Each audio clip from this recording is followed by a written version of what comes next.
Assalamualaikum warahmatullahi wabarakatuh. Halo semua, jumpa lagi di Podkewan Podcast Kelompok 1. Sebelumnya perkenalkan, nama saya Zafira. Nama saya Siti Nur Aisyah. Nama saya Najwa Aisyah Putri. Nama saya Serlina Dialvita. Jadi kita mau ngebahas apa sih guys? Jadi kita akan ngebahas tentang Tuanku Imam Bonjol. Tuanku Imam Bonjol itu siapa sih? Jadi Tuanku Imam Bonjol adalah seorang ulama, pemimpin sekaligus pejuang yang berasal dari Sumatera Barat.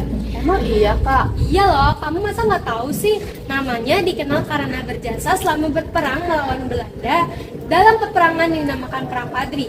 Setelah 18 tahun peperangan itu terjadi, akhirnya kemenangan berada di pihak Belanda. Tuanku Imam Bonjol diasingkan oleh Belanda dan meninggal di usia 92 tahun di tempat pengasingannya.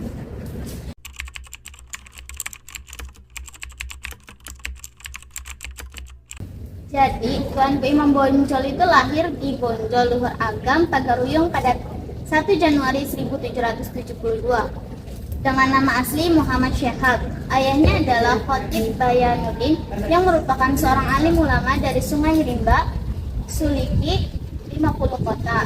Ibunya Hamatun dan pamannya Syekh Usman adalah perantau bangsa Arab yang datang ke Alai Gonggo, Mudik, dan diterima masuk ke Tantan adat Minangkabau. Syekh Usman menjadi penghulu kaum keturunannya sebagai bagian klan suku kota. Kira-kira asal muasal Tuanku Imam Bonjol itu ada lagi nggak sih? Ada yang bisa jelasin nggak sih? Soalnya aku belum paham nih. Aku bisa, Fir. Coba jelasin dong, Serli. Sebagai ulama dan pemimpin masyarakat setempat, Muhammad Syihab pernah mendapat beberapa gelar kehormatan seperti Petrus Syarif, Malin Basa, dan Tuanku Imam. Dalam tradisi Minangkabau, Tuanku merupakan gelar kehormatan bagi pemimpin agama. Hanya ulama yang telah menguasai ilmu agama Islam yang berhak mendapat gelar ini. Nah, dari tadi kan kita udah bahas tentang asal muasal Tuanku Imam Bonjol. Nah, aku tuh masih bingung guys, kira-kira latar belakang pendidikan Tuanku Imam Bonjol tuh apa sih? Iya. Sampai dia bisa jadi pemimpin loh. Iya, peperangan India Belanda, betul gak? Iya, betul. Nah, kira-kira tuh apa sih? Ada yang bisa jelasin gak sih? Aku tuh masih belum paham banget gitu. Aku bisa sih. Nih, jadi gini. Dari kecil, Tuanku Imam Bonjol dipinta sang ayah untuk sholat lima waktu, mengaji, dan diajarkan agama Islam sesuai syariat yang ada di dalam Al-Quran dan sunnah Nabi Muhammad SAW. Tapi sayangnya ayahnya meninggal saat Syihab umur 7 tahun. Setelah ayahnya meninggal, pendidikan Syihab dilanjutkan oleh neneknya, Tuanku Bandaharo, tinggal di kampung Padang Lawas dalam Kanagarian Ganggo Lilir ya. Iya. Itu doang sih yang aku tahu ya tentang latar belakang Tuanku Imam Bonjol. Ada yang bisa ngejelasin lagi gak sih yang lebih dalam? Aku sih bisa. Apa itu, Ser? Coba dong jelasin. Saat bersama Tuanku Bandaharo, Syihab pergi belajar agama Islam kepada Tuanku Kota Tua. Dan Syihab memperoleh ilmu fikih dalam Al-Quran serta hadis Nabi. Sebagai murid yang sangat cerdas, Syihab dapat mempelajari semua pelajaran yang diberikan Tuanku Kota Tua dalam waktu yang singkat loh. Wah, hebat juga ya. Juga ya.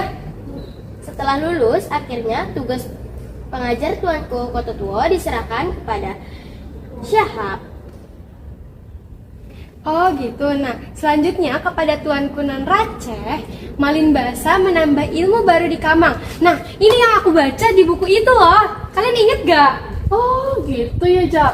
Iya, karena kondisi di Minangkabau saat itu, Tuanku Nan Raceh tidak hanya mengajarkan pengetahuan agama Islam, tetapi juga mengajar peperangan seperti menunggangi kuda, memimpin perang, mencari tempat strategis untuk menyerang dan bertahan, dan ilmu perang lainnya. Nah, selanjutnya kita masuk ke asal muasal Perang Padri. Perang Padri itu tuh kayak gimana? Kira-kira bisa jelasin gak sih, Najwa? Kan kamu yang baca di buku itu waktu itu tentang Perang Padri. Jadi, menurut buku yang aku baca, pada tahun 1807, Malin Basa pertama mengikuti hijrah dan mendirikan sebuah kota bernama Bonjol.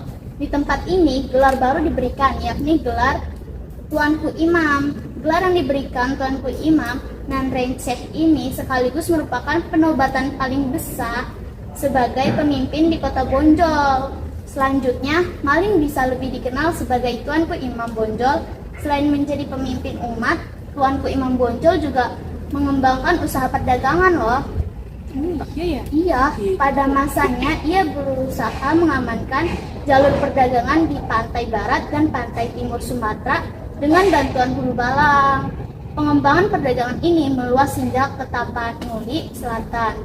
Alhasil, pada masa itu Bonjol lebih berkembang pesat pembaruan Islam sekaligus perdagangan di Minangkabau. Oh gitu. Nah, jadi tuh perang Padri itu tuh pertamanya tuh gimana Najwa? Nah, ketika Bonjol dibangun dan terus berkembang, perang saudara tidak terelakkan. Perang saudara ini dikenal dengan Perang Padri. Peperangan ini terjadi antar kaum Padri atau ulama dan kaum adat. Oh, jadi perang Padri itu peperangan antara saudara ya? Iya, peperangan saudara dan ulama dan kaum adat, guys. Oh, aku pikir tuh perang Padri tuh kayak perang melawan dinosaurus. Bukan dong. Nah, aku juga masih punya pertanyaan nih, guys. Masa perjuangan Tuanku Imam Bonjol pada tahun 1803 hingga 1837. Coba dong, tahun ceritain. Aku tahu setengahnya doang. Iya, Awalnya aku nggak tahu. Belum nemu buku yang pas gitu buat kita ini. Betul. Kira-kira apa nih? Kamu bisa jelasin nggak? Aku sih bisa, cuman agak lupa dikit. Coba Ya, jelasin. bismillah, semoga aku bisa. Coba jelasin. Nah, gerakan Padri di Minangkabau muncul pertama kali di latar belakangi setelah 3 orang pulang dari haji Mekah pada 1803, yaitu Haji Miskin, Haji Sumanik, dan Haji Piobang. Ketiga haji itu berniat ingin memperbaiki syariat Islam yang dijalankan oleh masyarakat Minangkabau. Mengetahui hal itu, Tuanku Nandrenceh ikut mendukung keinginan ketiga orang haji tersebut bersama dengan ulama lain di Minangkabau yang tergabung dalam Harimau Nan Salapan. Harimau Nan Salapan kemudian meminta kepada Tuanku Lintau untuk mengajak dan yang diperkuat Pagaruyung, Sultan Arifin, Muningsyah beserta kaum adat meninggalkan beberapa kebiasaan yang bertentangan dengan ajaran agama Islam. Oh, keren gitu juga ya, ya. iya betul. Nah, ini tuh lanjutannya aku baca dari internet. Gimana tuh, coba ceritain lagi. Hot banget nih kayaknya. kayaknya ya. Nah, pada tahun Februari 1821, tepatnya tanggal 21, kaum adat bekerja sama dengan pemerintah Hindia Belanda berperang melawan kaum Padri dalam perjanjian yang ditandatangani di Padang dan disaksikan oleh sisa keluarga Kerajaan Pagaruyung.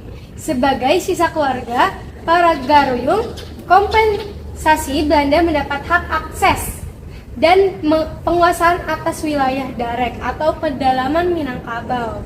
Jadi itu Darek itu pedalaman Minangkabau, guys. Oh, ini bakal jadi pengetahuan baru aku loh. Betul. Perang videonya nanti bakal aku tayangin di akhir video ya. Nah, di sini aku pengen jelasin yang terakhir.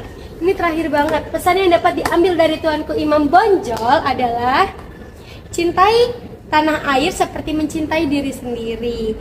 Pesan ini disampaikan selama Perang Padri di Sumatera Barat pada awal abad ke-19.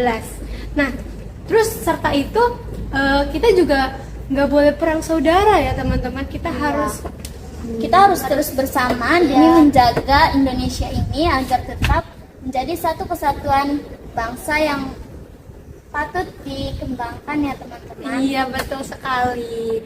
Terus kita akan saksikan videonya.